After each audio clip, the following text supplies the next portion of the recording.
గడ్డగట్టించే చలి, సముద్ర మట్టానికి 10,000 అడుగుల ఎత్తులో ఉన్న హిమాలయ పర్వతాలు. అక్కడున్న ఒక చిన్న ఆశ్రమంలో ఒంటి నిండా ఒక సాధారణ కంబళీ కప్పుకొని మంచులో వణుకుతూ కూర్చున్నాడు డాక్టర్ దేవ్. ఏ చేతులైతే గత 20 ఏళ్లగా వేలాది మంది గుండెల్లో ఆగిపోతున్న ప్రాణాల్ని తిరిగి నిలబెట్టాయో, ఈరోజు అదే చేతులు నిస్సహాయంగా ప్రాణభయంతో వణుకుతూ ఉన్నాయి. ఆయన కళ్ళల్లో నుంచి కారుతున్న కన్నీళ్లు అక్కడున్న చలికి గడ్డగట్టికిపోతున్నాయి. డాక్టర్ దేవ్ ఏమీ లేనివాడో, ఏ అనాథో కాదు. వారం రోజుల క్రితం వరకు ఆయన పెద్ద సిటీలో ఫేమస్ డాక్టర్, 100 కోట్ల ఆస్తి, ప్రాణానికి ప్రాణంగా చూసుకునే భార్య, తన్ని హీరోలా చూసుకునే అద్భుతమైన పిల్లలు. కానీ ఈరోజు తన ఆస్తుల్ని, కట్టుకున్న భార్యని, కన్న పిల్లల్ని వదిలేసి ఫోన్ స్విచ్ ఆఫ్ చేసుకొని ప్రాణాలు అరచేతిలో పెట్టుకొని హిమాలయాలకు ఒక పిచ్చివాళ్లా పారిపోయి వచ్చాడు. డాక్టర్ దేవ్ ఎవరికి ద్రోహం చేయలేదు, ఒక్క పేషెంట్కి కూడా అన్యాయం చేయలేదు. తన జీవితం అంతా ఒక యజ్ఞంలా ధర్మంగా తన వృత్తిని చేసుకుంటూ వచ్చాడు. కానీ గత కొద్ది రోజులుగా జీవితం నరకం అయిపోయింది. తనను దేవుడు అన్నవాళ్లే ఈరోజు మీడియా ముందుకొచ్చి దోషిని చేసి మాట్లాడుతున్నారు. ఎటు చూసినా కోర్టు కేసులు, ఎక్కడ జైలుకి వెళ్లాల్సి వస్తుందో, ఎక్కడ తన ఫ్యామిలీ రోడ్డును పడుతుందోనన్న భయం తనకి మనశ్శాంతిని దూరం చేస్తుంది. నిద్ర మాత్రలు వేసుకున్నా సరే రాత్రులు నిద్ర పట్టని పరిస్థితి. నేనెవరికీ అన్యాయం చేయలేదు, ఇంతమందికి ప్రాణం పోశాను కదా, ఎందుకు దేవుడు నాకు ఇలాంటి శిక్ష వేశాడు అన్న ప్రశ్న ఆయన బుర్రను తొలిచేస్తుంది. ఎక్కడో ఓ చోట ఈ ప్రశ్నలన్నింటికీ సమాధానం దొరకపోతుందా, నా మనశ్శాంతి నాకు తిరిగి రాకపోతుందా అన్న ఆశతో ఏడుస్తూ అన్నీ వదిలేసి హిమాలయాల్లోని ఒక వృద్ధ సాధువు పాదాల దగ్గర పడిపోయాడు. అప్పుడు ఆ సాధువు డాక్టర్ దేవ్ కళ్ళల్లోకి ఎంతో ప్రశాంతంగా ఒక తండ్రిలా దయతో చూసి చిరునవ్వు నవ్వాడు. నాయనా దేవ్, ఎంతో పుణ్యం చేస్తే తప్ప డాక్టర్ వృత్తి దొరకదు. అలాంటిది నువ్వు 1000 మందికి ఉచితంగా ఆపరేషన్లు చేశావు. నువ్వు పుణ్యాత్ముడివి, నిస్వార్థపరుడివి. కానీ ఒకే ఒక అసంబద్ధమైన కోరిక, ఒక అసహజమైన కోరిక, ఒక చిన్న మాయ నీ మనసును చెలింపజేసి అబద్ధాన్ని నిజమని నమ్మేలా చేసి ఈరోజు నిన్ను ఈ నరకంలోకి నెట్టింది అన్నాడు. దేవుకి ఏమీ అర్థం కాలేదు. కోరిక, మాయ, నేనేం తప్పు చేశాను స్వామి అని ఏడుస్తూనే అడిగాడు. అప్పుడు ఆ సాధువు ఇలా చెప్పడం మొదలుపెట్టాడు. నాయన, అవసరం వేరు, కోరిక వేరు. మనం ఎంత గొప్పవాళ్ళమైనా, ఎంత మంచివాళ్ళమైనా సరే, ఒక అవసరం లేని, ఒక అసంబద్ధమైన కోరికను పట్టుకుని వేలాడితే, ఆ మాయలో పడితే, ఊహించని సమస్యల వలయంలో చిక్కుకొని అశోకవనంలో పడక తప్పదు. ఈ ప్రపంచంలో అత్యంత పవిత్రురాలైన సీతమ్మ తల్లికే ఆ మాయ నుంచి, ఆ అశోకవనం నుంచి కష్టాలు తప్పలేదు. ఇంకా నీకెలా తప్పుతుంది అన్నాడు. ఒక్కసారి రామాయణంలో సీతమ్మ తల్లిని తలుచుకో. ఆమె ఎవరనుకున్నావు? సాక్షాత్తు శ్రీ మహాలక్ష్మి అవతారం, పతివ్రత శిరోమణి, భర్తనే దైవంగా కొలిచే అంతటి గొప్ప నిష్కల్మషమైన ఇల్లాలు సృష్టిలో ఇంకెవరైనా ఉన్నారా?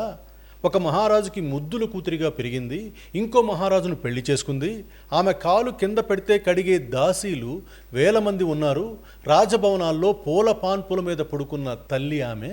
అలాంటి తల్లి తన భర్త 14 ఏళ్ళు అడవులకు వెళ్ళాలి అని అనగానే ఒక్క క్షణం కూడా ఆలోచించలేదు. తను అనుభవిస్తున్న రాజభోగాలు, ఆ సుఖ సంతోషాలు, అంతులేని ఆభరణాలు అన్నీ సెకండ్లో వదిలేసింది. ఒక మహారాణి ఒంటి మీద ఉన్న పొట్టు వస్త్రాలు వదిలేసి ఒక నారచీర కట్టుకొని పట్టు కుచ్చుల్లాంటి తన పాదాలతో రాళ్ళు రప్పలు గుచ్చుకుంటున్నా లెక్క చేయకుండా కష్టమైనా నష్టమైనా నా భర్తే నాకు సర్వస్వం, ఆయన తోడుంటే నాకు అదే అయోధ్య అని ఆ రాముడి వెంట చిరునవ్వుతో అరణ్యానికి నడిచింది. ఆ అరణ్యంలో రాముడికి తోడుగా ఎన్నో ఏళ్ళు ఎలాంటి కోరిక లేకుండా అత్యంత సంతోషంగా గడిపింది సీతమ్మ. కానీ ఒక్కరోజు వాళ్ళు ఉండే పర్ణశాల ముందు ఒక బంగారపు లేడీ అటుగా గెంతుకుంటూ వెళ్ళింది. సరిగ్గా అక్కడే మొదలైంది మాయ. సీతమ్మ తల్లి సామాన్యురాలు కాదు, ఆమె ఒక దేవత. సృష్టిలో బంగారు లేడి అనేది ఉండదు, ఎముకలు మాంసం మీద బంగారం మొలవదు, అదొక అబద్ధం అన్న విషయం సాక్షాత్తు లక్ష్మీదేవి అవతారమైన సీతమ్మ తల్లికి తెలియదా? ఖచ్చితంగా తెలుసు. పైగా ఇన్ని రాజ్యాలు, 100 కిలోల బంగారం, ఆభరణాలు వదిలేసి రాముడి వెంట వచ్చిన ఆ సీతమ్మకి ఆ ఒక్క బంగారు లేడీ లేకపోతే ఆమె బతకలేదా? అస్సలు కాదు. ఆమెకు ఆ బంగారపు లేడీ అవసరం అసలే కాదు. కానీ దేవ్ మాయ ఎంత పవర్ఫుల్ అంటే, అది ఎంతటి పుణ్యాత్ముల మనసులోనైనా ఒక అవసరం లేని కోరికను పుట్టిస్తుంది. ఆ క్షణంలో అబద్ధాన్ని కూడా నిజమని నమ్మేలా చేస్తుంది. ఎంతటి మాయనైనా నిజమని భ్రమింపజేస్తుంది. ఎంతటి గొప్పవారి మనసునైనా చెలింపజేస్తుంది.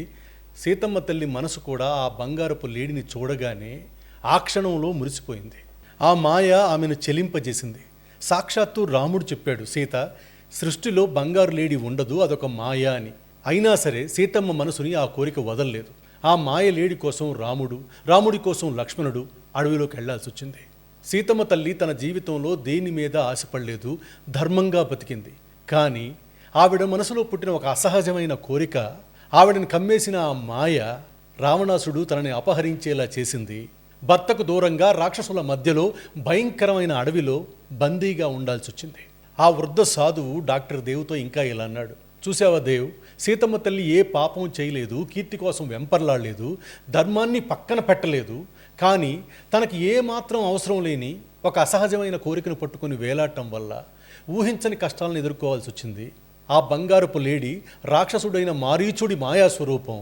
నువ్వు కోరుకునే ఒక అసహజమైన కోరిక కూడా ఎప్పుడూ బంగారపు లేడీ వేషం వేసుకొని వచ్చే ఒక రాక్షసుడే. ఆ సాధువు మాటలు వింటున్న డాక్టర్ దేవ్ కన్నీళ్లతో, స్వామి, మీరు చెప్పింది అక్షర సత్యం. సీతమ్మ తల్లి మనసును ఆ బంగారపు లేడి చెలింపజేసింది. కానీ నా జీవితంలో నేను ఏ బంగారపు లేడి కోసం ఆశపడ్డాను? ఏమీ ఆశించకుండా సేవ చేసే నాకెందుకు ఈ కష్టాలు వచ్చాయి అని అడిగాడు. అప్పుడు సాధువు డాక్టర్ దేవ్ భుజం మీద చెయ్యి వేసి చాలా సున్నితంగా ఇలా అన్నాడు, దేవ్, 10 ఏళ్ల క్రితం నీ జీవితంలో ఎంత ప్రశాంతంగా ఉండేవాడివో ఒక్కసారి గుర్తుకు తెచ్చుకో. ఒక చిన్న 50 పడకల హాస్పిటల్ పెట్టుకున్నావు. నీ దగ్గరకు వచ్చే పేదలకు నీ చేతులతో ఉచితంగా ఆపరేషన్లు చేసావు. ధర్మంగా పేషెంట్ల ప్రాణాలు కాపాడినప్పుడు నీకు కలిగే ఆ సంతృప్తి రాత్రిపూట ఎంతో ప్రశాంతమైన నిద్రనిచ్చేది నీకు. కానీ ఒకరోజు నీ మనసులోకి ఒక కోరిక ప్రవేశించింది. నేను ఇంత గొప్ప వైద్యం చేస్తున్నాను కదా, ఆసియాలోని అతిపెద్ద 3000 పడకల హాస్పిటల్ నా పేరు మీద ఉండాలి, నా పేరు చరిత్రలో నిలిచిపోవాలి, నన్ను ప్రపంచమంతా దేవుళ్ళా చూడాలి అని ఆశపడ్డావు. దేవ్, ఏమీ ఆశించకుండా నువ్వు పేదలకు వైద్యం చేస్తూ పోతే ఆ కీర్తి, ఆ పేరు వాటంతటా అవే నిన్ను వెతుక్కుంటూ వచ్చేవి కదా. 50 పడకల హాస్పిటల్ 100 పడకల హాస్పిటల్ అయి ఉండేది, 100 పడకలు 1000 అయి ఉండేవి, 1000 పడకల హాస్పిటల్ 3000 పడకల హాస్పిటల్ అయి ఉండేది. అది సహజంగా జరిగిపోయేదేమో. ఎప్పుడైతే 3000 పడకల హాస్పిటల్ కోసం, ఆ కీర్తి కోసం నువ్వు వెంపర్లాడావో అక్కడే మాయ మొదలైంది. ఆ 3000 పడకల హాస్పిటల్ నీకు అవసరం కాదు, అదొక కోరిక మాత్రమే. ఆ అసహజమైన కోరిక నీ జీవితంలోకి వచ్చిన ఒక బంగారపు లేడీ. ఆ మాయ ఎంత పవర్ఫుల్ అంటే నేను అబద్ధాన్ని నిజమని నమ్మేలా చేసింది. ఆ 3000 పడకల హాస్పిటల్ కట్టడం కోసం నువ్వు స్వార్థపరులైన కార్పొరేట్ ఇన్వెస్టర్స్తో చేతులు కలపాల్సి వచ్చింది. వాళ్ళు వచ్చి, దేవుగారు మీరు దేవుడు, మేము 100 కోట్లు పెడతాం, ఆసుపత్రి మీరే నడపండి, పేదలకు సేవ చేద్దాం అని మాయ మాటలు చెప్తే ఆ మాయలో పడి వాళ్ళ అబద్ధాలని నిజమని భ్రమించావు. వాళ్లతో అగ్రిమెంట్లు చేసుకున్నావు. సృష్టిలో బంగారపు లేడి ఎలాగైతే ఉండదో, లాభాలు ఆశించకుండా 100 కోట్లు ఇచ్చే కార్పొరేట్ సంస్థలు కూడా ఉండవు. అదొక మాయ. సరిగ్గా ఆ అగ్రిమెంట్లు చేసుకున్న క్షణంలో ఏ నిస్వార్థ సేవ అయితే ఎన్నాళ్ళు ఒక దేవుళ్ళ నిన్ను కాపాడుతూ వచ్చిందో ఆ లైన్ నువ్వు దాటేశావు. కేవలం పేరు ప్రఖ్యాతుల కోసం నీ జీవితంలోకి కార్పొరేట్ అనే రాక్షసుణ్ణి ఆహ్వానించావు. నువ్వు ఆ లైన్ని దాటిన మరుక్షణమే ఆ మాయ లేడి తన రాక్షస రూపాన్ని బయటపెట్టింది. నిన్ను ఫ్రీ వైద్యం ఆపేయమన్నారు, అవసరం లేని టెస్టులు, ఆపరేషన్లు చేసి పేషెంట్ని దోచుకోమన్నారు. కానీ ఒక నిజాయితీ గల డాక్టర్గా నీ మనస్సాక్షి దానికి ఒప్పుకోలేదు. నేను డబ్బు కోసం పేషెంట్ల ప్రాణాలతో చెలగాటం ఆడను అని వాళ్ళకి ఎదురు తిరిగావు. అప్పుడు ఆ కార్పొరేట్ వాళ్ళు ఏం చేశారు? నిన్ను నీ సొంత హాస్పిటల్ నుంచే బయటకు గెంటేశారు. నువ్వు బయటకు వస్తే వాళ్ళ బండారం బయటపడుతుందని ముందే నీ మీద అక్రమ మెడికల్ కేసులు పెట్టారు. మీడియాలో నిన్ను ఒక ఫ్రాడ్గా బద్నాం చేశారు. ఇదంతా ఎందుకు జరిగింది దేవ్? ఆ 3000 పడకల హాస్పిటల్ అనే ఒక మాయ లేడిని చూసి నీ మనసు చెలించి వాళ్ళ అబద్ధాలను నిజమని నమ్మటం వల్లే కదా అన్నాడు సాధు. అప్పుడు దేవు ఏడుస్తూ, నిజమే స్వామి, ఆ మాయలో పడి నేను అబద్ధాన్ని నిజమని నమ్మాను. నా ప్రశాంతతను నేనే చేజేతులా పాడు చేసుకున్నాను. కానీ స్వామి, నాదొక భయం. ఆ కార్పొరేట్ వాళ్ళు నా మీద అక్రమ కేసులు పెట్టారు, హాస్పిటల్ పోయింది, పొరుగు పోయింది. నిజంగా రేపు ఆ కేసుల్లో నాకు జైలు శిక్ష పడితే నా భార్యా పిల్లలు రోడ్డున పడతారన్న భయం నేను ఇక్కడికి పారిపోయి వచ్చేలా చేసింది. ఇప్పుడు నేను తిరిగి వెళ్తే వాళ్ళని ఎలా ఎదుర్కోగలను అని భయంగా అడిగాడు. ఆ మాట వినగానే సాధువు ఒక అద్భుతమైన నిజం చెప్పాడు. నువ్వు జైలుకు భయపడడం లేదు దేవ్, ఇంకా అయ్యో నా కళ నాశనం అయిపోయిందే, నా జీవితం పతనం అయిపోయిందే, నా పరువు పోయిందే, నా 1000 పడకల ఆసుపత్రి చేజారిపోయిందే అన్న మాయలోనే ఉన్నావు, ఆ భ్రమలోనే ఉన్నావు. ఒక్కసారి ఆ మాయ పొరను తీసేసి చూడు దేవ్. పోయింది నీకు అవసరం లేని మాయ లేడి మాత్రమే. ఒక్కసారి ఆలోచించు దేవ్. నువ్వు వాళ్లతో చేయి కలిపి పేషెంట్లని మోసం చేసి ఉంటే ఈరోజు ఆ 3000 పడకల ఆసుపత్రి నీదే అయి ఉండేది, నీకు అవార్డులు కూడా వచ్చుండేవి. కానీ నువ్వు ఆ తప్పు చెయ్యలేదు, నీ ధర్మాన్ని నిలబెట్టుకున్నావు. అలాంటప్పుడు నువ్వెందుకు భయపడాలి? జైలుకు దొంగలు భయపడాలి, అంతేగాని ప్రాణాలు నిలబెట్టే డాక్టర్ కాదు. నీకు నిజంగా అవసరమైన నీ భార్య పిల్లలు నీకోసం ఎదురు చూస్తున్నారు. నీ 50 పడకల ఆసుపత్రి నీకోసం ఎదురు చూస్తుంది. ఇకనైనా ఆ మాయ లేడి మీద ఆశ వదిలేసి తిరిగి వెళ్ళు దేవ్. ధైర్యంగా కోర్టు మెట్లు ఎక్కు. నేను డబ్బు కోసం పేషెంట్ల ప్రాణాలతో చెలగాటం ఆడను అని ఎదురు తిరిగాను, కాబట్టే నా మీద అక్రమ కేసులు పెట్టారు అని న్యాయస్థానంలో స్వయంగా వెళ్ళి చెప్పు. కోరికలు వదిలేసుకున్న వాడిని ఈ ప్రపంచంలో ఏ కోర్టు కేసులు భయపెట్టలేవు దేవ్. ఒకవేళ నువ్వు జైలుకి వెళ్లాల్సి వస్తుందేమో అన్న భయం నీలో ఇంకా ఉంటే ఒక్కసారి సీతమ్మ తల్లిని తలుచుకో. ఆమె ఎంతటి పుణ్యాత్మురాలైనా ఆ బంగారపు లేడీ అనే ఒక అవసరం లేని కోరికను కోరినందుకు తన భర్తకి దూరంగా రాక్షసుల మధ్యలో అశోకవనంలో బందీగా ఉండాల్సి వచ్చింది. జీవితం అంతా ఏమీ ఆశించకుండా ధర్మంగా బతికి ఒక్కసారి ఒక్క చిన్న కోరిక, ఒక్క చిన్న మాయలో పడినందుకే ఆ మహాతల్లికే శిక్ష తప్పలేదు. ఇప్పుడు నీకు ఆ జైలు కూడా అశోకవనం లాంటిదే దేవ్. నువ్వు కోరుకున్న ఆ మాయలేడి తెచ్చిన కష్టం అది. దాన్ని ధైర్యంగా అనుభవించు. సీతమ్మ తల్లి అశోకవనంలో ఉన్న ఆమె పవిత్రత ఏ మాత్రం తగ్గలేదు. అలాగే నిజాయితీ కోసం నువ్వు ఏ జైలుకి వెళ్ళినా నీ మనస్సాక్షికి ఏ మచ్చ అంటదు. ఒకవేళ ధర్మం గెలవటానికి కొన్నాళ్ళు జైల్లో ఉండాల్సి వచ్చినా నువ్వు తలెత్తుకొని వెళ్ళు. ఎందుకంటే తప్పు చేయని వాడికి జైలు కూడా అశోకవనం లాంటి ఆశ్రమమే. ఆ తర్వాత ప్రశాంతంగా వెళ్ళి నీ క్లినిక్లో అడుగుపెట్టు. అప్పుడు చూడు, ధర్మంగా ఒక పేషెంట్కి వైద్యం చేస్తే నీకు ఎంత మనశ్శాంతి దొరుకుతుందో అన్నాడు సాధు. ఆ మాట వినగానే డాక్టర్ దేవ్ కళ్ళల్లో ఉన్న భయం పూర్తిగా పోయింది. తాను కోల్పోయింది తనకెంత మాత్రం అవసరం లేని ఒక మాయ లేడీని మాత్రమే అర్థమైంది. వెంటనే సాధువు పాదాలకు నమస్కరించి ఏమాత్రం భయం లేకుండా తన మీద ఉన్న కేసులను ఎదుర్కోవటానికి ఒక యోధుళ్లా తన నగరానికి బయలుదేరాడు డాక్టర్ దేవ్. ఇప్పుడు చెప్పండి, డాక్టర్ దేవ్ కథ విన్నాక మనందరికీ ఒక అద్భుతమైన క్లారిటీ వచ్చి ఉంటుంది. మనం జీవితంలో ఎప్పటికీ మర్చిపోకూడని ఒక భయంకరమైన సత్యం ఉంది. అదేంటంటే సంతోషంగా జీవిస్తున్న ఒక పుణ్యాత్ముడి జీవితానికి అతని పతనానికి మధ్య ఒక చిన్న లైన్ ఉంది. ఆ లైన్ని దాటించేది మనకి అనవసరమైన ఒక అసహజమైన కోరిక.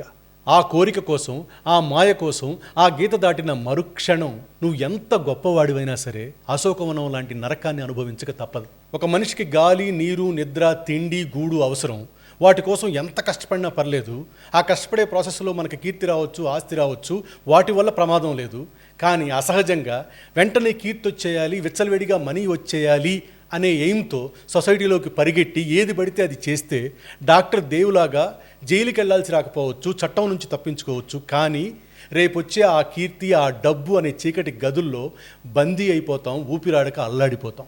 Earth provides enough to satisfy every man's needs but not every man's greed.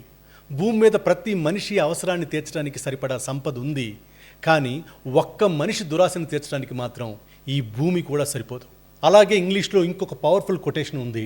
Dzire is a contract you make with yourself to be unhappy until you get what you want. కోరిక అనేది అది తీరే వరకు నువ్వు జీవితంలో సంతోషంగా ఉండకూడదని నీకు నువ్వే రాసుకునే ఒక భయంకరమైన అగ్రిమెంట్ లాంటిది. ఈరోజు జీవితంలో మనం అనుభవిస్తున్న కష్టాలకి, మనం అనుభవిస్తున్న స్ట్రెస్కి కారణం ఎవరో కాదు, మనం వెంటపడుతున్న ఆ బంగారు లేడీలు మాత్రమే. ఒక్కసారి కళ్ళు మూసుకొని ప్రశాంతంగా ఆలోచించండి. మీరు దేనికోసం అయితే రాత్రింబవళ్ళు నిద్ర లేకుండా పరిగెడుతున్నారో అది మీ కుటుంబానికి అవసరమా, లేక మీ బుర్రలో పుట్టిన ఒక అసంబద్ధమైన కోరిక? దయచేసి ఆలోచించండి. ఆ కోరిక కోసం అబద్ధాన్ని నిజమని నమ్మి మీ ప్రశాంతతని దూరం చేసుకోకండి, చంపేసుకోకండి. ఈ ఎపిసోడ్ మీ గుండెను తాకి ఉంటే మీ జీవితంలో మీరు వెంటపడుతున్న ఆ బంగారపు లేడీ ఏంటో, దాన్ని వదిలేయడం ద్వారా మీ మనశ్శాంతిని ఎలా కాపాడుకోవాలని డిసైడ్ అయ్యారో కింద కమెంట్స్లో గర్వంగా పంచుకోండి. అనవసరమైన కోరికల వెంటపడి మనశ్శాంతిని పాడు చేసుకుంటున్న మీ ప్రతి స్నేహితుడికి ఈ పాడ్కాస్ట్ని షేర్ చేసి ఒక రియాలిటీ చెక్ ఇవ్వండి. మరొక అద్భుతమైన ఎపిసోడ్తో మళ్ళీ కలుస్తాను. మర్చిపోకండి, మీ అవసరాలని మాత్రమే ప్రేమించండి, మాయ లేడీల్ని వదిలేయండి. Be peaceful. నమస్కారం.